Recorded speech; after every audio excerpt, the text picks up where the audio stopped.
할렐루야. 하나님의 풍성하신 은혜와 사랑이 여러분에게 함께 하시기를 축복합니다. 오늘은 부활주일입니다. 이 부활의 기쁨을 우리가 함께 누리며 또 믿음으로 살아가는데, 하지만 아쉽게도 이런 믿음이 늘 한결같지 않다라는 데 우리의 연약함이 있습니다. 오늘 본문에서도 예수님은 부활하셨지만, 소식도 들었지만 제자들, 본문에서는 두 제자, 낙심해서 이제 예루살렘을 등지고 엠마오라는 그런 마을로 가고 있는 모습을 기록하고 있습니다. 여러분, 오늘날의 입장에서 보면 놀랍지 않습니까? 아니, 예수님이 부활하셨다며 다 들었다고 했어요. 분명히 예수님 부활하셨다 들었다고요. 그럼에도 불구하고 함께 모였던 예루살렘을 등지고 떠나가는 모습은 왜 그럴까요? 예수님이 부활하셨다는데 여전히 믿지 못하기 때문 아닙니까? 이처럼 예수님의 부활의 소식은 참 믿기 어렵습니다. 왜요? 그 당대에 예수님의 직접적인 말씀을 들었고 부활하셨음에 대한 막달라 마리아와 다른 제자들의 그런 분명한 말을 들었음에도 불구하고 안 믿어지니까 떠나는 거예요. 왜 이런 모습을 보일까요? 그들이 예루살렘으로부터 멀어지고 있었다, 쉼없이 터덜터덜 걸어가는 모습을 오늘 본문은 기록하고 있습니다. 그런데 여기 보시면 17절에 보시면 두 사람이 슬픈 빛을 띠고 머물러 서더라. 슬픈 빛을 띠고 있어요. 지금 가는 걸음의 그 심정, 마음이 어떤지를 잘 보여주는 거예요. 슬픈 마음이 있다라는 거예요. 쉼없이 터덜터덜 걸어가는 모습이 그려지고 있어요. 왜 그럴까요? 예수님이 십자가의 죽으심으로 말미암아 그들이 갖고 있었던 소망이 다 산산조각 났기 때문이에요. 기대했던 기대감이 무너졌기 때문입니다. 그러니 실망할 수밖에 없고 낙심할 수밖에 없어요. 예수님의 십자가의 죽으심 후에 걸었던 모든 소망은 다 와르르 무너지고 말았습니다. 21절 내용을 보시기 바랍니다. 그들이 어떤 마음을 품었을까요?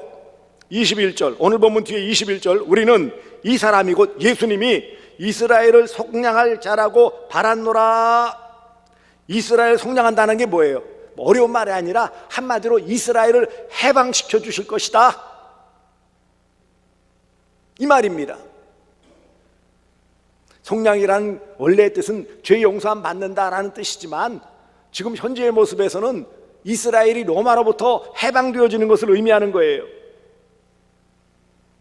그런데 그 기대가 이제 사라지고 말았어요. 왜요? 예수님이 죽으셨기 때문에. 로마의 압제로부터 우리를 해방시켜 주실 분이라고 믿었는데 로마 군사대리에 의해서 죽임을 당했어요. 낙심할 수밖에 없죠. 슬플 수밖에 없어요. 그러니 그들의 예수님을 따라다녔던 그 믿음, 신앙도 무너져 버렸다라는 것을 알 수 있어요. 16절을 보시면은요, 그들의 눈이 가려져서 그인 줄 알아보지 못하거늘. 어떻게 됐다고요? 가려졌다라는 말은 물론 수동적인 의미도 있지만 그들의 영적인 상태를 잘 보여주는 거예요. 예수님이 곁에 오셨지만 못 알아보는 신앙적인 눈이 닫혀 있었다, 이 말입니다. 동행하시는 예수님을 알아보지 못했습니다. 그만큼 영적인 눈이 어두워져 있었다, 이 말이죠. 어떤 큰 우리의 마음을 흔들어 놓을 만한 일들이 있으면은요, 우리의 신앙도 흔들흔들 흔들릴 때가 많아요. 오랜 신앙생활했다고 어떤 시련 앞에 담대할 수 있을까요?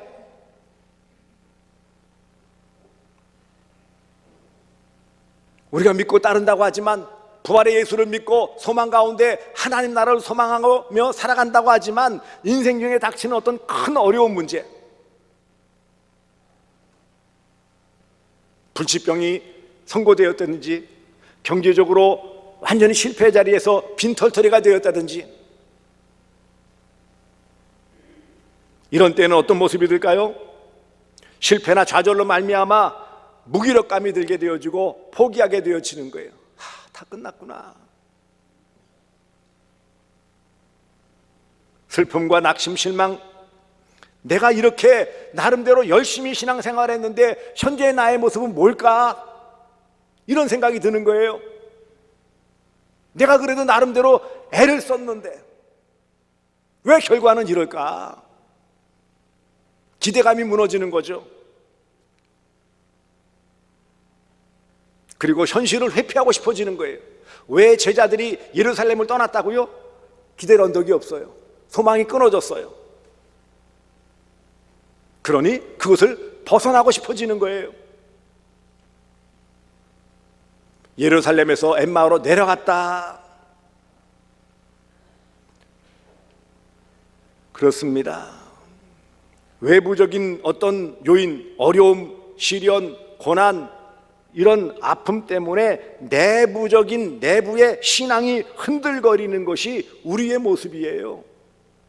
단지 두 제자의 문제, 예수님을 따르던 그 당시의 제자들만의 문제일까요? 아닙니다. 우리 또한 마찬가지예요.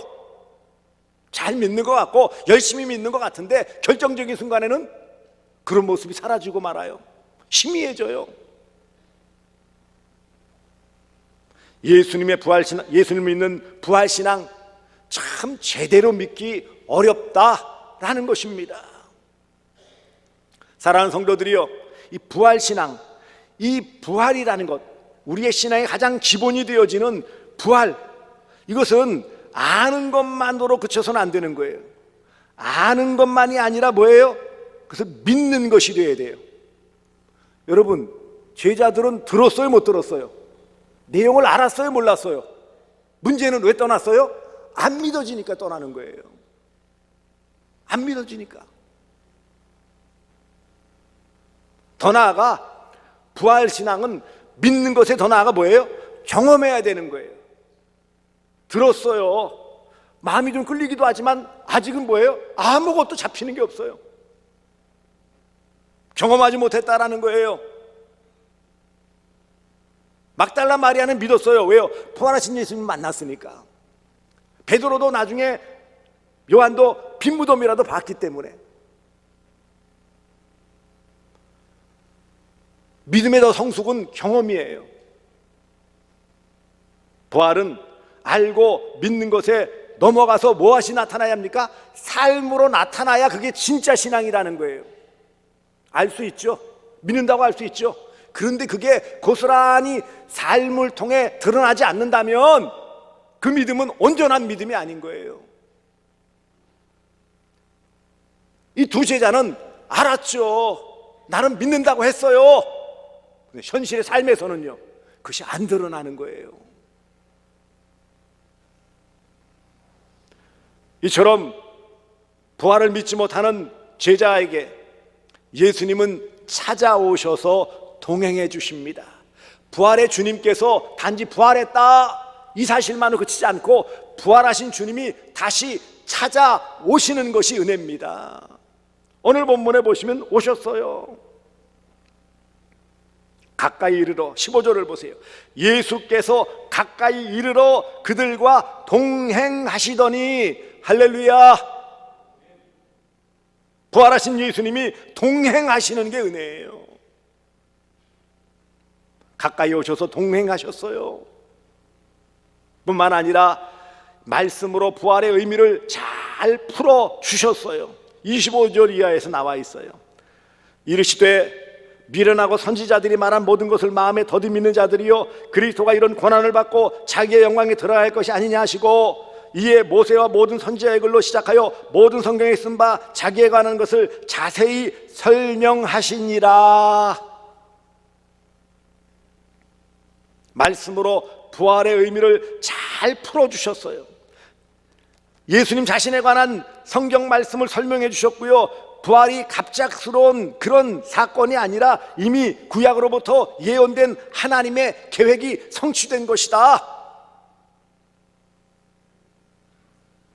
자세히 20절 말미에 보시면 자세히 설명해 주셨다. 이 말은 무슨 뜻일까요? 알아듣도록 설명해 주셨다는 거예요.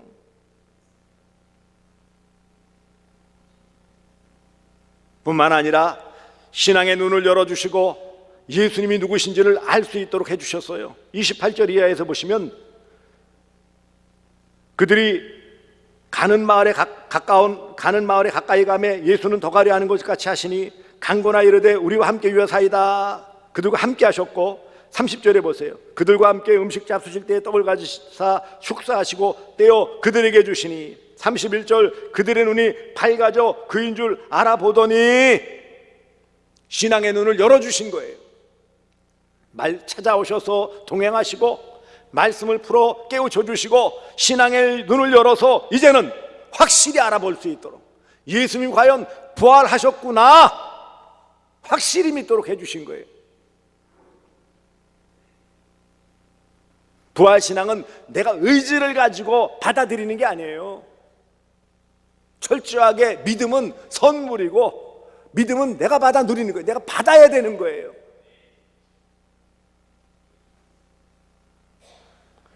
예수님의 부활을 믿음으로 받아들이는, 그래서 합당한 삶으로 녹아내리기를 원하시는 것이 아버지 하나님의 뜻입니다.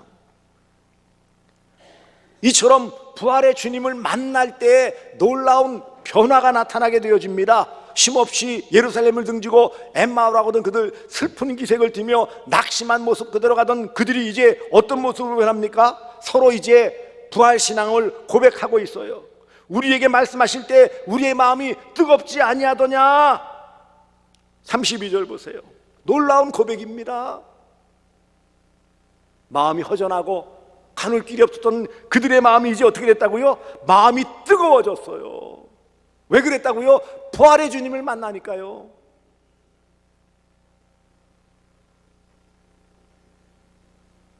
뿐만 아니라 이런 부활신앙이 회복되어져 서로 고백할 뿐만 아니라 즉시 다시 예루살렘으로, 쉼없이 실망하여 등지고 떠나왔던 예루살렘으로 돌아가서 예수님의 부활을 증거하는 모습을 볼 수 있습니다.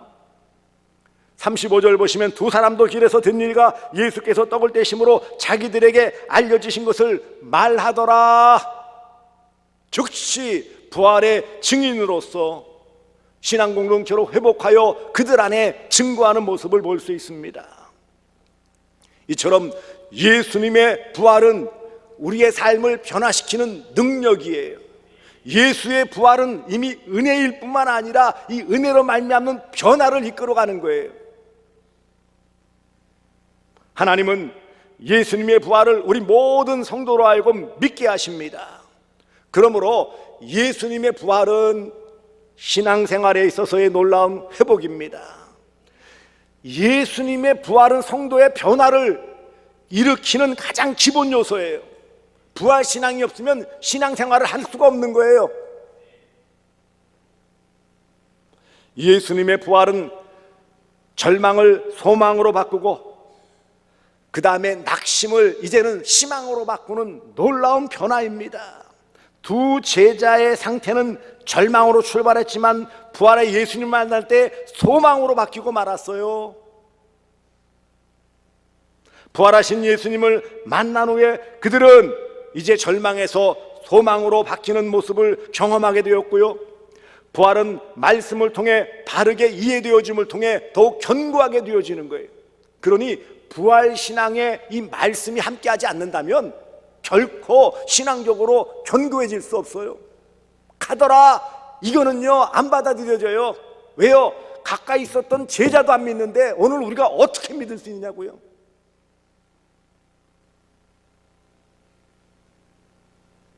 제자들은 부활 사건을 경험했지만 이해하지를 못했어요. 그래서 예수님은 말씀을 통해 그들을 깨우쳐 주신 거예요. 설명해 주신 거예요. 들어서 다 끝나면 얼마나 좋겠어요? 예수님의 부활은 단순한 교리가 아닙니다. 삶을 뒤집는 능력이에요. 부활의 예수를 만난 사람은 다 변화되었어요. 예수님의 부활은 지식이 아니라 부활신앙, 참된 신앙을 경험하게 만드는 그런 능력이에요.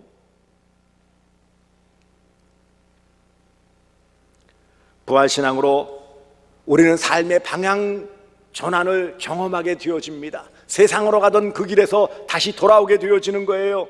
그러므로 사랑하는 성도들이여, 말씀 속에서 부활을 다시 발견하며 이 말씀을 통해 잘 깨달으시기를 바랍니다. 예수님이 풀어주신 것처럼 이 말씀, 지금과 같이 설교를 통해 전해지는 말씀이 내 안에 부딪히고 내 영에 부딪힐 때 거기에 성령이 역사하시고 믿어지는 은혜의 역사가 나타남을 믿으시기를 바랍니다. 우리는 이미 2000년 전 공간적으로 시간적으로 떨어져 있는 우리예요. 하지만 우리가 어떻게 믿을 수 있다고요? 주어진 이 말씀, 성령께서 이 말씀을 선포되어질 때에 믿게 해주시는 은혜를 베풀어 주셨기 때문에 믿어지니 믿는 거예요. 일상의 속에서 늘 주님과 동행하시기를 바랍니다. 가까이 와도 몰랐다, 이게 문제지요. 분명한 사실은 우리가 알던 모르던 느끼든 느끼지 못했던 주님은 늘 나와 함께 하신다라는 사실이에요. 부활을 증거하는 증인의 삶을 살아가시기를 바랍니다. 제자들은 즉시 오늘 본문 보시면요, 다시 돌아갔어요. 33절 보세요. 곧 그때로 일어나, 곧 즉시 말이죠. 그때로 일어나 예루살렘에 돌아가 보니 그랬어요. 예루살렘 즉시 돌아갔어요. 이제가 언제입니까? 저녁이 어두워서 식사하고 아직 캄캄할 때예요. 요즘이야 무슨 가로등도 있고 뭐 휘황찬란하지만 그 당시에는요, 밤이 되어지면 움직이기 힘든 거예요. 25일이나 되는 엠마오인데요. 25일이나 되는 게 얼마일까요? 10km. 10km 길을 캄캄한 밤에 어떻게 가느냐고요? 돌아갔어요. 그런데요, 왜요? 부활신앙으로 회복되어지니까, 삶의 방향이 전환되어지니까 뒤로 돌아보지 않고 다시 예루살렘으로 복귀하였고, 자신들이 떠났던 신앙 공동체로 함께하였고, 자신들이 믿지 못했던 부활을 증언하는 놀라운 삶의 변화를 나타낸 거예요. 이게 부활신앙이에요. 예수님은 부활하셨습니다. 부활의 예수를 믿는 믿음이 진짜예요. 이것 하나면 좋게요. 이 놀라운 은혜를 주셨음에 감사하며 삶 속에서 이것을 입술로 고백하며 삶을 통해 드러나며 믿지 않는 이웃들에게 이 복음 증거함을 통해 부활의 예수가 더욱 힘차게 증거될 수 있기를 주 예수 그리스도의 이름으로 축복합니다. 기도하겠습니다.